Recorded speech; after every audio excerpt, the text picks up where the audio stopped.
What's up, spectators? Welcome back to another episode of Professor Layton vs. Ace Attorney Phoenix Wright. Last time we were interrogating Kira, and we discovered the possibility of the existence of a robe of invisibility. Of course, it's encrusted in flour, so we need to wash it at the fountain, and that's what we're doing here right now. This shouldn't be too hard. Take notes, Nick. This is how you do the laundry. See? All you have to do is throw the robe into the water, like so. Throw in some bleach. Low heat. Wait, what? Do you see anything, Maya? No, well, you shouldn't if it's invisible. If it's invisible. That's just it. I don't see a thing. It's disappeared. Why are you all surprised? It's an invisibility cloak. I frantically took a close look at the water in the fountain. But the robe had actually vanished without a trace right there inside the fountain.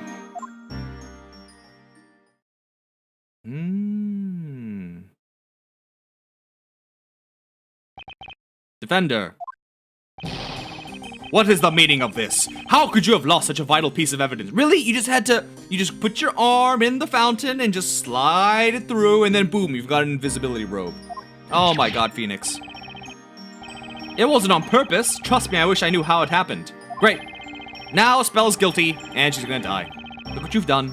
The robe actually disappeared from sight. Who could have seen that coming? I don't quite know what you're talking about. I can still see the robe just fine.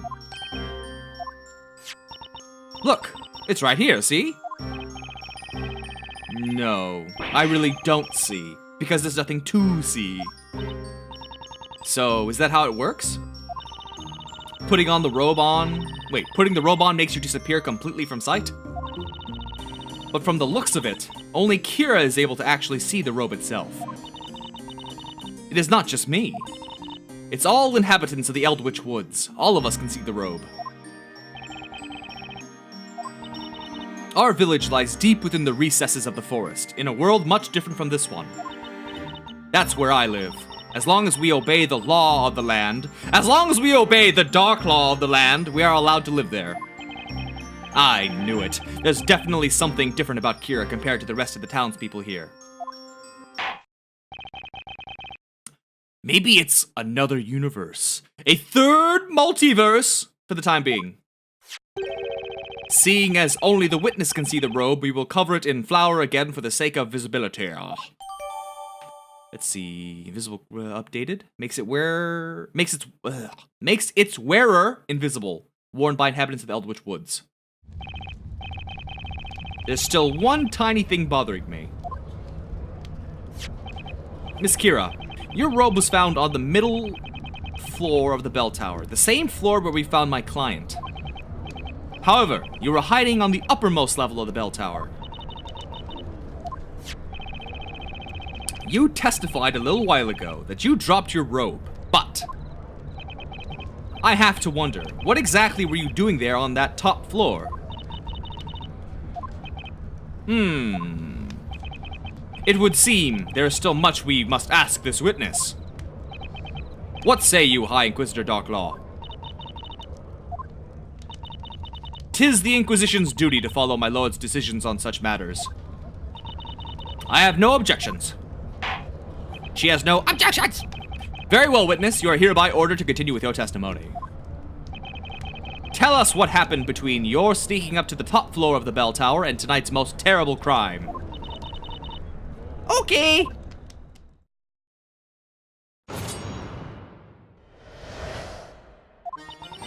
I was waiting on the middle floor of the tower. I started to turn around, but I was too late. They attacked me from behind. There was nothing I could do. My arm was restrained and the attacker covered my mouth. As I struggled to get away, I think I managed to pull something off of my attacker. That's when I lost consciousness. I woke up to find myself next to the bell on the top floor of the tower. So she must be this, the original victim the storyteller wanted to blame. Probably. And someone messed it up. Are you saying someone attacked you while you were in the bell tower?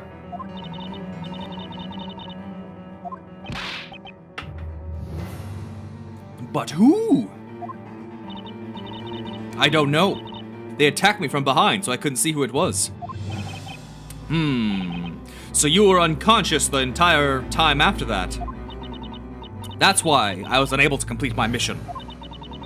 But even if I hadn't been unconscious, I couldn't have done anything trapped high up in the belfry like that.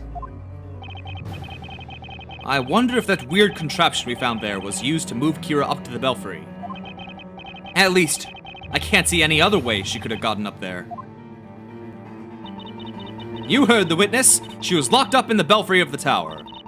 In other words, she couldn't have had anything to do with tonight's events.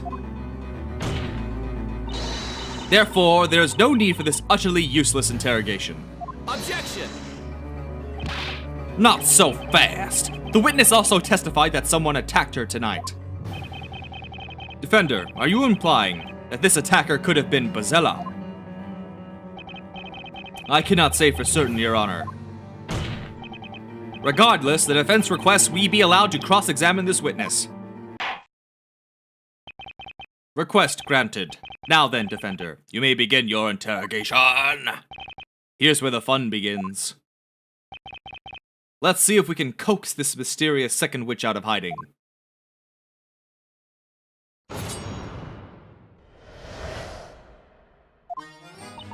I was waiting on the middle floor of the tower. Started to turn around, but I was too late. Hold it! So you weren't able to catch even a glimpse of your attacker, is that right? That's right. Not even a teeny bit. They attacked me from behind, after all. Did I just hear correctly? It sounds like she hesitated in answering. By the way, may I ask why you turned around? What? What do you mean? Well, it's just that you said you suddenly tried to turn around. Something must have really grabbed your attention to make you try to turn around so suddenly. I don't remember.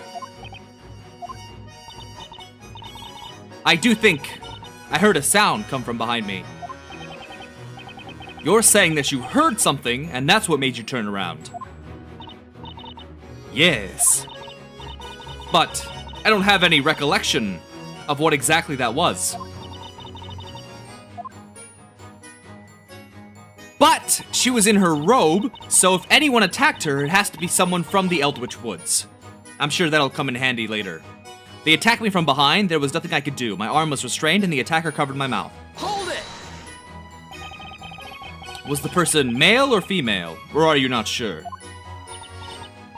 I don't remember much. But I do know the person easily overpowered me. I remember they grabbed my left wrist. I tried to scream, but they quickly covered my mouth before I had a chance. I desperately tried to break their hold, but it was no good. It sounds like the attacker managed to restrict her movements from behind. As I struggled to get away, I think I managed to pull something off my attacker. Ah. What exactly did you pull off? I was still really dazed at the time, so I can't remember it very well, but when I flung my hand up, I felt myself grab a small, round object. I must have pulled it off without thinking. I felt whatever it was snap right off. There it is. Okay. Oh, yes. Okay. Hold on a minute. If you remember what snapped off, it's the pendant. But there are two pendants in existence. One belonging to, not Bazella, Aspella, who still has hers. The other belonging to Darklaw, because you remember from the picture we saw in, the storyteller's mansion. Boom. So now we gotta wait for Layton to get back here with that evidence. From what you're saying, it sounds like this could have been something that was on your attacker's person. I think so. I can still feel it even now. It felt like I just snapped a piece of rope or something. I really wonder what that could have been.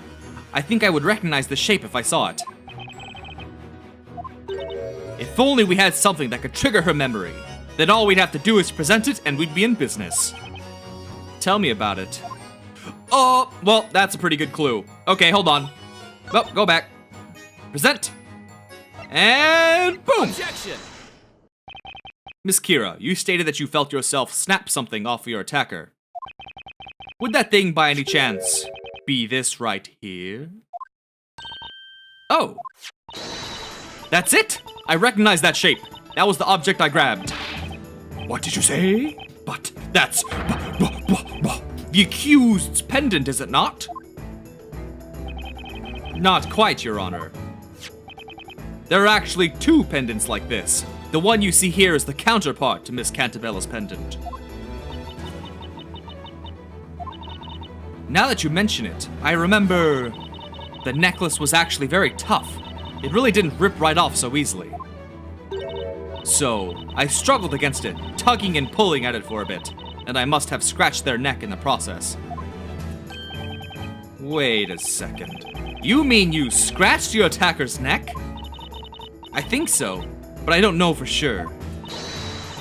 Nick, in that case, that means the dark stuff on the necklace could be... It could be the attacker's blood. Kira ripped it off her assailant's neck, injuring them.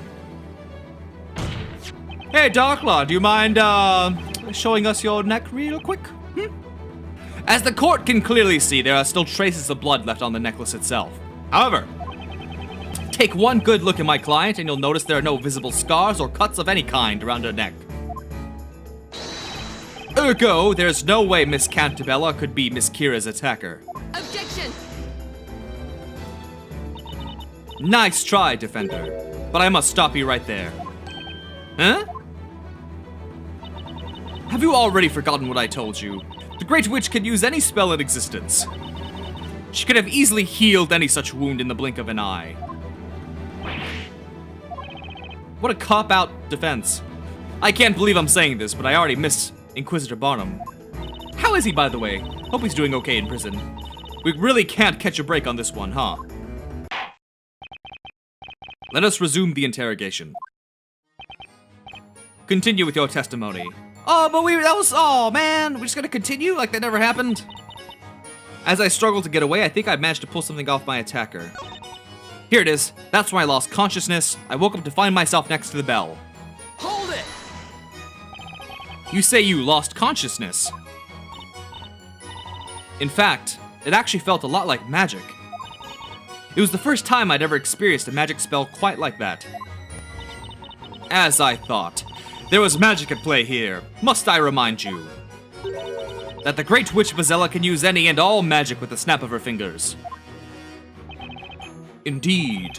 Such a spell does, in fact, exist. Ooh, we're going back to the Grand Grimoire?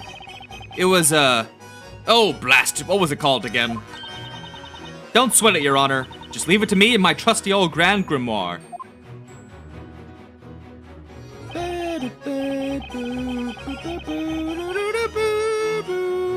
I wonder, could Kira's attacker have actually been a witch? It really doesn't look like magic was used to knock her out. Anyway, it looks like Kira is telling the truth. Still, she's definitely avoiding making eye contact. Not to mention, she seems extremely hesitant. There's no doubt about it. She's trying to keep something big from getting out. In that case, let's give it all we've got and get to the bottom of this. It really feels like there's a lot riding on this one.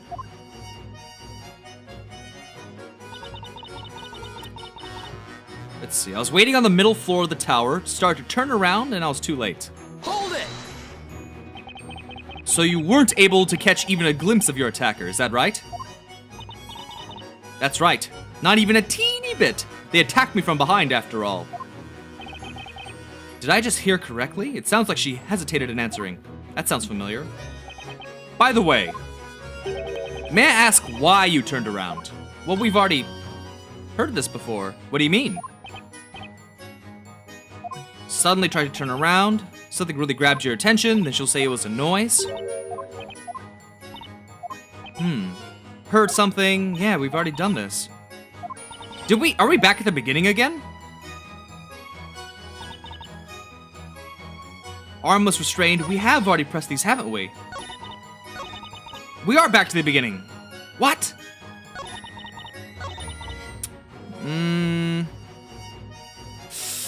I don't think they want us to present anything. I think Okay, let me try pressing this one again. This was the statement that we presented the pendant before. This pendant here, is that correct? I think that's the one. There's definitely a trace of blood on this necklace. Blood that must have come from Kira's attacker when she yanked this pendant from their neck. Remember, Defender, we are talking about the Great Witch here. It is more than possible she used magic to heal any wound. Therefore, I suggest you abandon the idea that this somehow removes all suspicion from the accused. We could really use some more decisive ammo right about now. I don't think so. This pendant is all the decisive ammo we need. We just have to think. There has to be something about this pendant that I can present as evidence. Kira is definitely hiding something. But I'm pretty sure we can get her to spill the beans with the right piece of evidence. Come on, Nick, get it, spill the beans. Something about beans. Oh, they did make it sound like what was the first statement? Start to turn around. Attack me from behind, nothing I can do. I feel like it's this statement that they want me to present it on. The pendant again, but it doesn't feel right. Lost consciousness. Oh, now we're back at the beginning. All right, I'm gonna have to use another hint coin, because I don't... Oh, shoot. Wait. Looks like here... Oh, we've already read that. Okay, just making sure. Yeah, I think that's what they want me to do. I think they want me to present the pendant on the second statement, but I don't know for sure, or I don't feel good about it, so I'm gonna try using a hit coin. That's probably what it is, though. So let's go to the second statement. Yep, that's what it is. That's exactly what it is. Miss Kira, there's something a little strange about your testimony just now, wouldn't you say? You stated that you were attacked from behind and that the attacker grabbed you by the wrist. That's right.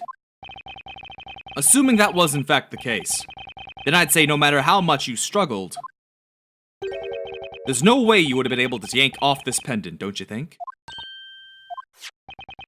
The strap on this pendant is too short. There's no way you could have reached behind you and managed to pull it off. That is a good point. Logic, baby. Miss Kira. The only way you would have been able to yank this pendant off of your attacker is if they were standing directly in front of you. No! Is this true? Objection! The witness was the victim of a physical attack. It's only natural that she'd be a bit confused on some of the details. Objection! Hi, Inquisitor. I wouldn't exactly call mistaking the location of your attacker being a bit confused. I'd call it more of a barefaced lie. Well now, Defender, I see you're as pathetically short-sighted as ever. Your argument is only valid assuming that the girl here actually saw her attacker. If she was not able to see this person, well, I'd say it'd make no difference where they were standing. Then, that means the attacker was also wearing one of these robes? That is impossible, my lord, as the witness already stated earlier.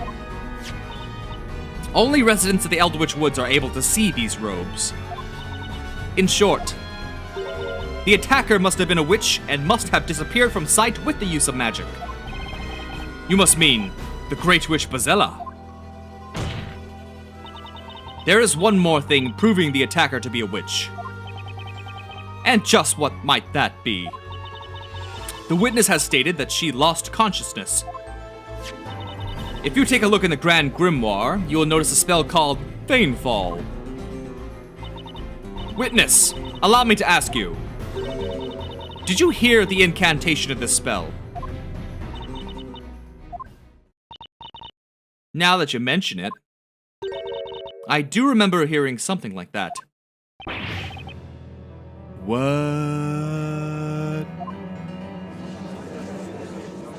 Stop guiding the witness! Here it is, Feign-Fall. Causes those who hear the incantation to lose all consciousness. We must not forget, the Great Witch can use any and all magic at will.